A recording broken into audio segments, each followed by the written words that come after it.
Let's be real. A home appraisal can feel like this big, scary final exam that you can't even study for. But what if you could? What if you knew exactly what to do?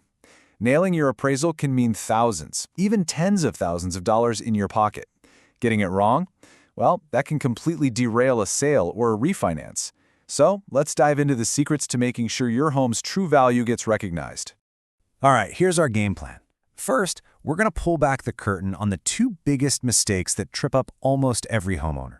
Then we'll get into the nitty-gritty of property presentation and how to get your pricing expectations right. After that, I'm going to give you a super simple action plan to follow, and we'll wrap it all up with one key idea that's going to change how you look at this whole thing. So let me ask you this, seriously. Could one little thing you forget to do, one tiny oversight, end up costing you thousands of dollars? You know, the stakes here are way higher than most people think. An appraisal isn't just checking a box, it's a critical moment. And the answer to this question? Yeah, unfortunately, it is often a very painful yes.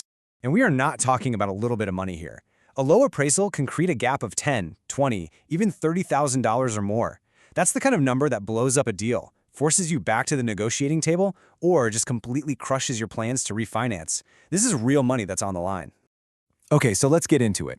The good news is most of these low appraisals, they don't just happen randomly. They almost always come from two very specific, very predictable mistakes. And you know what the best part is? You can absolutely prepare for both of them. First things first, let's just make sure we're all on the same page about what an appraisal actually is. It's an objective, data-driven opinion of what your home is worth on the market. Now, the key word here, the one you really need to focus on, is impartial. The appraiser's job is to find the value based on facts, not what you hope the number will be. That's so crucial to understand. So here's the idea that's going to make all of this so much easier to handle. Instead of worrying about 100 different little things, just realize that pretty much every appraisal mistake falls into one of two main buckets. That's it, just two. And here they are. Bucket number one is all about the physical stuff, the property itself, its condition, how it's presented. Bucket number two is all about the numbers game, having pricing expectations that are just not based in reality. So let's break down that first bucket, property problems. All right, this is all about what the appraiser literally sees, touches, and measures when they walk through your door. This is your one shot to make a great first impression. And believe me, it matters a whole lot more than you might think. You might be kind of shocked by how much this small stuff adds up. I mean, of course, the big issues like a leaky roof or water stains are huge red flags. But what a lot of people don't get is that a whole bunch of little things, like chipped paint, a messy yard, or even just clutter, it sends a signal of neglect. It can subconsciously make an appraiser think, what else is wrong here? And that can definitely lower the value. The rule here is so simple. If the appraiser can't see it, they can't give you value for it. A locked bedroom or a basement that's so full of junk they can't get in, that forces them to assume the worst. And when they assume low. Your job is to make everything, and I mean everything, easy to see. Oh man, this one is an absolute heartbreaker for so many homeowners. That gorgeous new bathroom you spent a fortune on, that amazing deck you built, well, it might not count for its full value, or honestly any value at all, if you didn't get the proper permits. To an appraiser, unpermitted work is a risk, a liability, and often they legally can't even include it in the final number. Okay, let's switch gears and talk about the second huge mistake. We're moving away from the physical property now and into the financial mindset. This is where people get into major trouble because they've anchored all their hopes on a number that's just not connected to reality.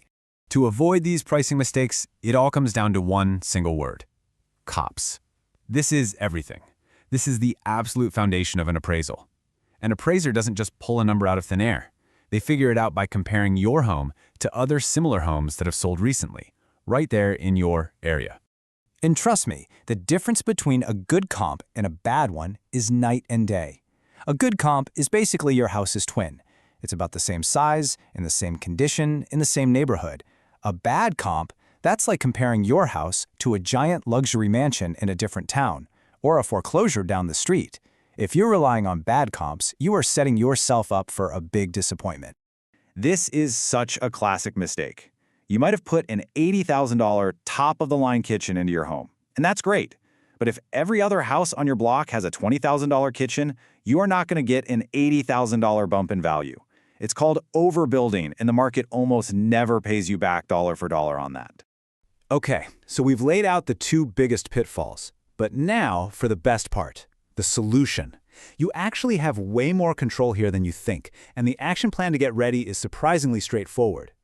So your whole plan really boils down to just 3 steps. Step 1. Handle the physical property. Fix what's obviously broken, deep clean everything inside and out, and make sure every single room and closet is accessible.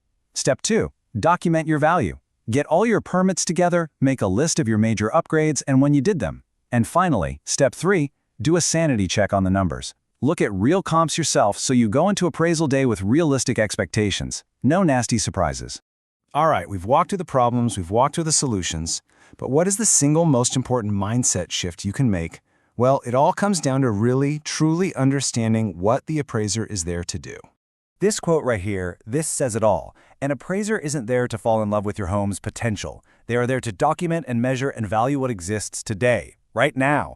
Your job is to make that existing present-day value as clear, as obvious, and as undeniable as you possibly can. So when appraisal day comes, just remember that every little detail, from a leaky faucet to a locked door, is telling a story. The only question is, what story is your home going to tell? Is it going to be a story about past problems and neglect, or a story about undeniable present-day value? The choice is yours.